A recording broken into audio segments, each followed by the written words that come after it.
Hello बच्चों, let's see this question. In which of the following cases no work is done by the forces? First, a man carrying a bucket of water walking on a level road with a uniform velocity. Option 2, a drop of rain falling vertically with a constant velocity. Option 3, a man whirling a stone tied to a string in a circle with a constant speed. Option 4, a man walking upon a staircase.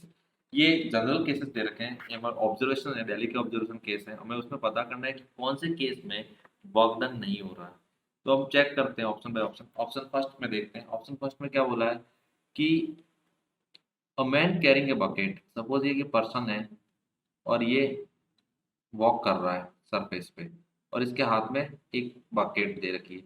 तो जो man है वो इस direction में जा रहा है और ग्रेविटी इस डायरेक्शन में mg लग रहा है। तो इस हॉरिजॉन्टल डायरेक्शन में डिस्प्लेसमेंट और वर्टिकल डायरेक्शन में फोर्स लग रहा है। तो फोर्स परपेंडिकुलर टू डिस्प्लेसमेंट होगा, तो यहाँ पे वर्क डन कितना हो जाएगा? जीरो। तो इस केस में कोई वर्क डन नहीं हो रहा है। Option two, a drop of rain falling vertically with a constant velocity। यदि वो constant velocity से नीचे आ रही है तो net force on the drop कितना होगा? जीरो। और जब फोर्स ही जीरो है तो वर्क डन कितना हो जाएगा? जीरो। इस वाले केस में भी कोई वर्क डन नहीं हो रहा। ऑप्शन थ्री चेक करते हैं। A man wearing stone tied to string in a circle with a constant speed. अब उसने एक स्टोन को यहाँ बांध रखा है, वो कांस्टेंट स्पीड से सर्कल में ऐसे घुमा रहा है।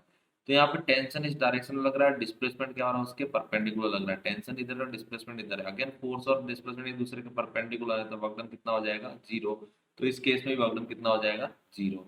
ऑप्शन फोर में चेक करते हैं। A man walking upon stairs, suppose ऐसे स्टेयर्स रखी हुई है, इसके ऊपर वॉक कर रहा है। यदि पर्सन यहाँ से यहाँ तक जा रहा है तो उसने वर्टिकल डायरेक्शन में ग्रेविटी के अगेंस्ट कुछ वर्क किया होगा। तो एम जी डाउनवर्ड डायरेक्शन में, डिस्प्लेसमेंट वर्टिकल डायरेक्शन में। हॉरिजॉन्टली तो कोई नहीं होगा, लेकिन वर्टिकल डायरेक्शन का डिस्प्लेसमेंट आएगा, तो यहाँ कोई ना कोई ग्रेविटी वर्क करेगा, तो यहाँ work done is not equal to zero. So our final answer is option one, option two and option three. Best of luck.